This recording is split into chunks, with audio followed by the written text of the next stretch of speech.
Good afternoon, everyone. Welcome back to our grade 4 lessons, our English lessons at Almanal International School.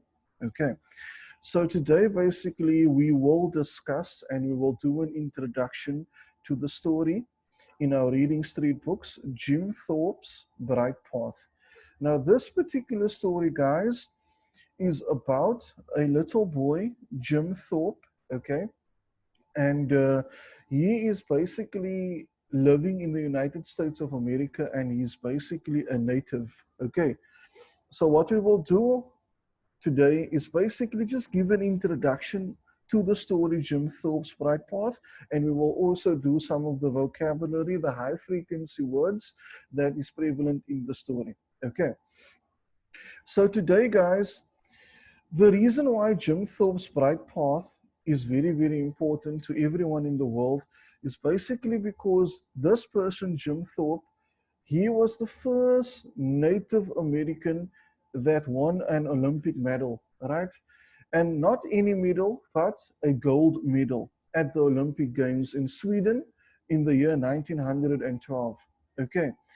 And what makes this particular story, or rather achievement, so significant is because Jim Thorpe himself was a guy from Indian background, right, from the Apache background in the United States of America. And he wasn't very, very good, as the story suggests, in his academics, but he had brilliant talents, such talents as a sports person. He was very, very good in athletics, he was good in baseball, and he was also good at football and various other sports. And what made this particular story so great is that he received some support from the agency, as the story suggests, right? And they basically looked at his abilities, and he basically achieved his goal and a dream by becoming the first Native uh, American to have won a Olympic medal at the Olympic Games. And that is very, very nice and very, very inspirational for everyone in the world. You do not need to come. What Jim Thorpe has basically taught us in this particular story is that you do not have to have all the means and all the money and all the support. Okay, if you have the willingness, if you have the determination, like Jim Thorpe showed us in this particular story, Jim Thorpe's Bright Path, then you can also achieve your dreams. Okay, and that is basically what the story is about, and the highlights of this particular story. If you have good abilities and you have a little bit of support and they nurture it for you, and you aspire and you are determined and you try your best all the time, you can also achieve your dreams and achieve magnificent goals. And this is basically the crux and the story that Jim Thorpe is basically trying to teach us. The first vocab that is very, very prevalent in the story is a dormitory. Okay, so a dormitory is basically a large bedroom for a number of people in a school or institution. If we look at this particular picture over here, this is Noah's room. Okay, so this is a large bedroom with a lot of Captain America and Avengers figurines in it, right? So if many people, basically two or more people, sleeps in a room, okay, in a school or institution, it would be called a dormitory. Okay, so a dormitory basically houses and keeps a number of people at the school, right, and basically they sleep there and they live there. That is what you call a dormitory. A dormitory is a large bedroom with many people at the school, basically, right?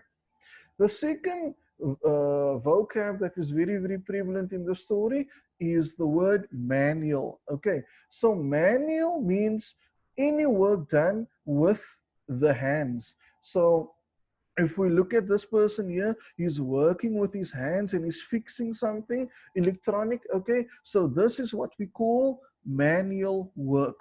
So this person is performing manual work. Another example that comes to our mind how this word is used when our mothers and our fathers are driving, okay, and they are shifting the gear levers from the first gear to the second gear and the third gear in our cars. That is a manual transmission. Okay, why? Because they are using their hands to shift the gears and go from first, second, and third and fourth gear, and to drive the car a little bit faster or a little bit slower. Okay. And the next particular vocab that is very, very prevalent in the story is a reservation. Okay, a reservation is basically an action of reserving something, and reserving something means if you want to book a place for you, you are reserving a place for you. The first example that comes to our minds is when we want to sleep or stay over at the hotel. Okay, we would call the hotel and tell them, can I reserve, can I book this hotel room for 5 or 6 days? Then what will happen? The person working at the hotel will keep the place reserved only for you, okay, so that you can stay there for 5 particular days or 4 days, etc. So reserve means the action of reserving something for a particular person or people in that case. The next word that is prevalent in the story is a boarding school. Okay, so what is a boarding school? A boarding school is a school which provides accommodation and meals for pupils during the term time. So a boarding school is basically a school that provides a place for the learners to sleep and also gives the learners something to eat, meals like breakfast, lunch, and supper.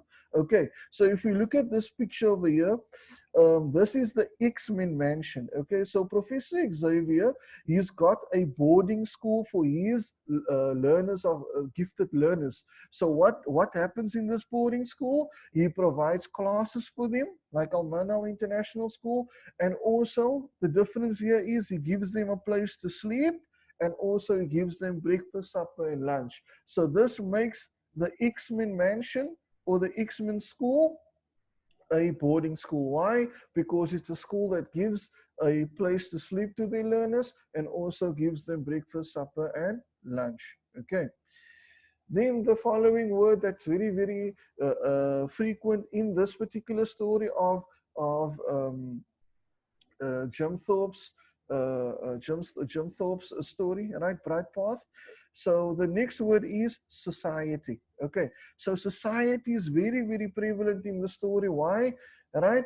Because it symbolizes an organization or a club for a particular purpose or activity. Okay, so society is an organization or a club formed for a particular purpose or an activity. Okay, so if you look at this particular picture over here, this is the emblem, the badge, or rather the picture of the Fortnite Society in Saudi Arabia. Okay, so why is this a society? Why is it a society?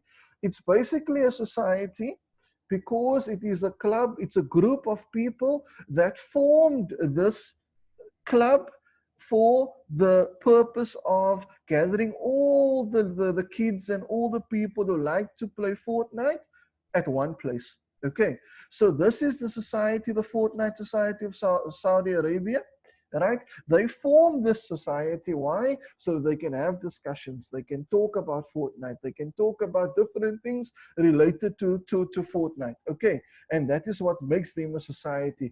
A group of people that formed a society or formed a club for a particular activity. Like the Fortnite Society in Saudi Arabia, these group of people, they formed this society, they formed this club for the purpose of having discussions about Fortnite, etc. Okay, so that is basically a society. And then the next word that is prevalent in the story, okay, is endurance. Endurance basically means the ability to endure an unpleasant or difficult process or situation without giving way. Okay, so endurance is basically when someone or something does not give up no matter what comes in his way. If we look at this picture over here, we have Captain America over here and we have Thor over here. Okay, so Captain America knows that Thor is very, very strong. Okay, and he knows if he's going to fight with Thor, Thor is going to bash him more than one time. Okay, but Captain America has a lot of endurance despite knowing that Thor will give him a hard time. He's going to fight with Thor and hopefully he will win Thor in this battle. Okay, so another example that comes to my mind is when a person runs, okay, and he runs a long distances, he runs for 5-10 kilometers, okay. After the 5th kilometer, he becomes very, very tired, okay. He starts sweating, he starts breathing heavily. But if he keeps the end goal in sight, if he wants to reach 10 kilometers in his run, he will show endurance despite the fact that he's tired, despite the fact that he's sweating and that he's breathing heavily. He's showing endurance that he will complete the race. Okay, and that is basically the high frequency words that's prevalent in the story. Okay, and this is a picture of Jim Thorpe. Okay, because it's his story that we're telling, that we're speaking about. Okay, so just to wrap up today's lesson, we did basically an introduction to the story Jim Thorpe, okay, The Bright Way, all right? And we basically said that this story is about this person who was a Native American, okay? He basically grew up in the United States of America with his family, okay? And his family's family and all of his lineage were from the United States of America. And the reason why his story is so important to all of us and inspirational is the fact that he was the first Native American that won a gold medal at the Olympic Games, which was held in Sweden, okay, in the year 1912, okay.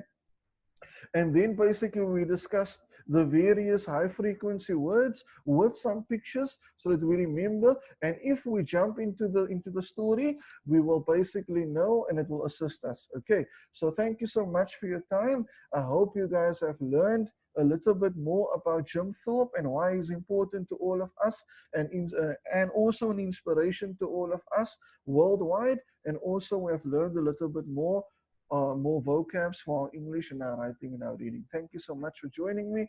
I hope you have a wonderful day further. Bye-bye.